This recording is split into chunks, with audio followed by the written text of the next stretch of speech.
For beginners, please take time to watch this so you could have a detailed guide on how to make these 3 knots. First, measure the diameter of your bouquet. For this project, I'm gonna have 6.5 inches for the diameter. Attach one cord with 3 feet length on our clothing rack. So I'm gonna do a lark's head knot. And then we'll also do the same onto the other side. Since we already measured the bouquet, I'm just gonna allot 7 inches as our distance. So I'm just putting this over, and then we'll get this through and put this under and through. And then let's just pull it tight.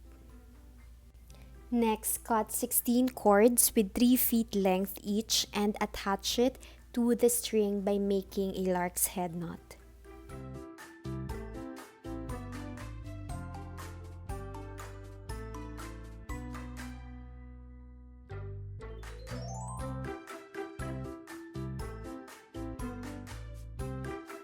Once done, we'll now proceed in making a square knot. Again, when working on square knots, we have to work in groupings of 4 cords.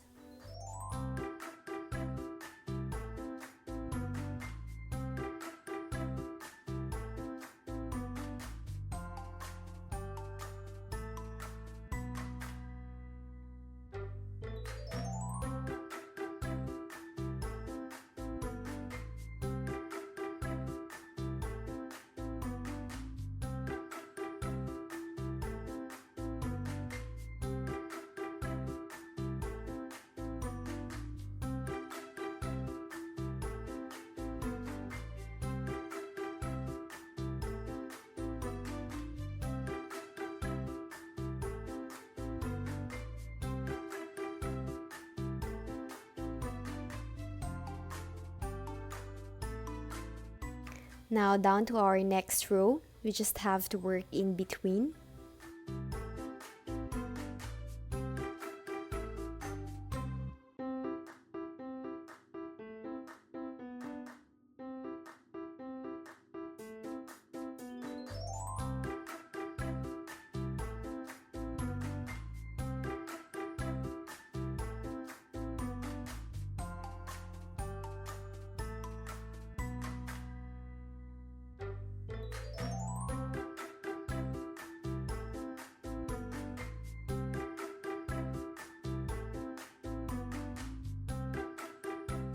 Then I'm gonna cut another cord with 3 feet length, and I'm just gonna simply tie this on the clothing rack.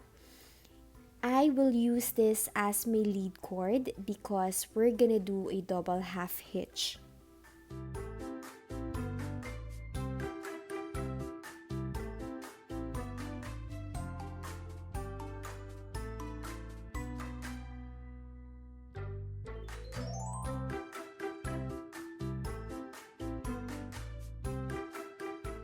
We're just gonna use each cord to make a double half hitch.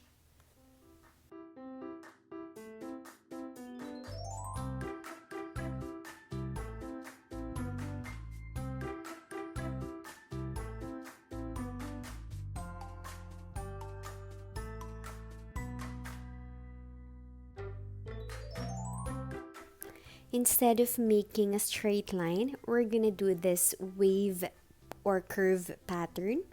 So we're just gonna follow this square knots that we created in between.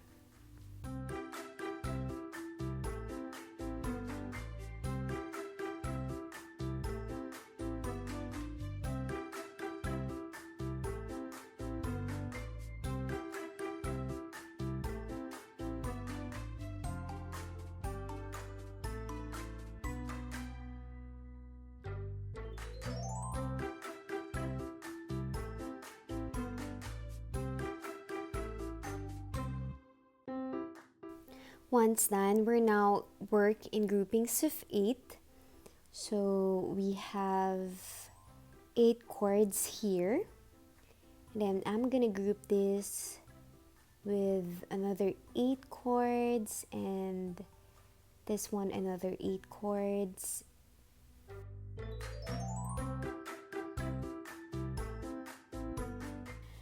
So we're gonna do what I call the flower pattern. So basically, using these four cords in the middle, we're gonna do a square knot.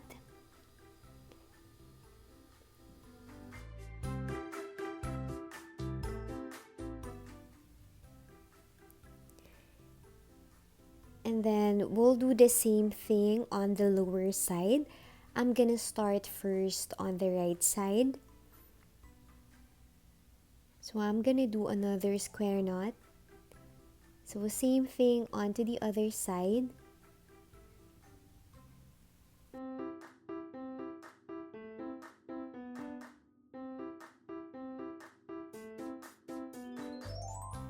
Then another square knot on the lower part.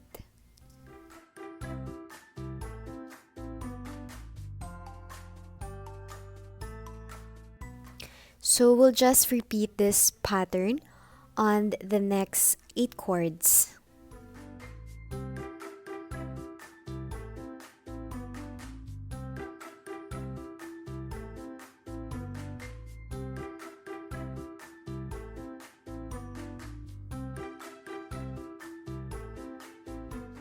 Then I'm gonna do this in between.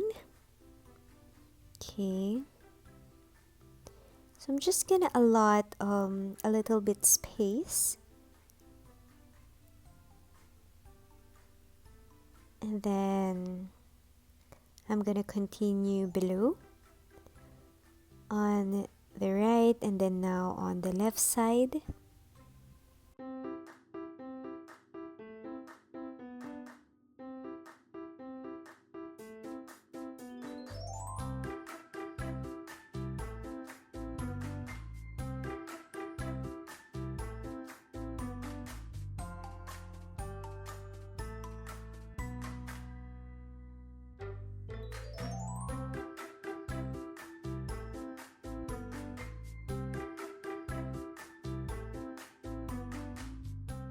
Now once done, we have to connect these two sides.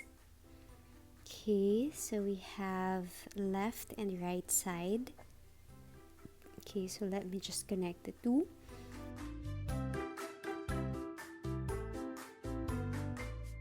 Okay, so I'm just gonna separate this and connect the two by getting these two cords from each side. Okay, so I'm making a square knot. And then we'll do the same thing. We'll continue and make a flower pattern.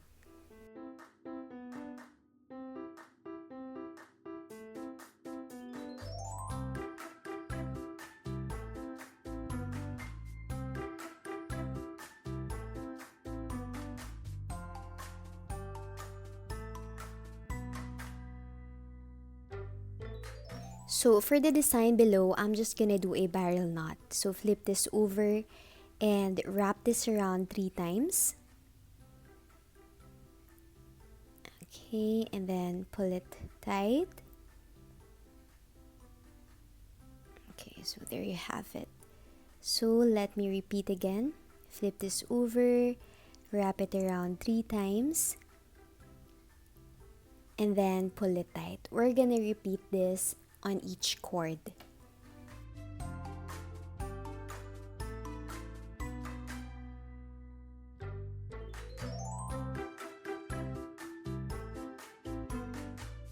Once done, I'm just gonna cut these extra cords.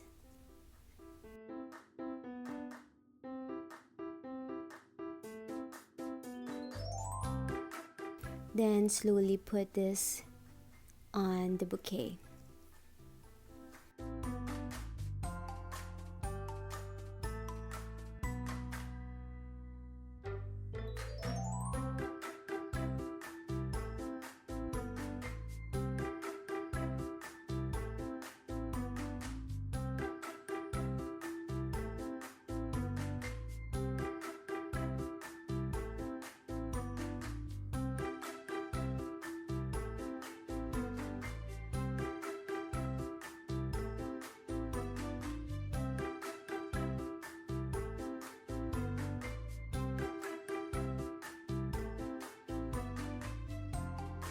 if you find this video helpful, please share it with me by using the hashtag HabitMade and tagging me on my social media accounts.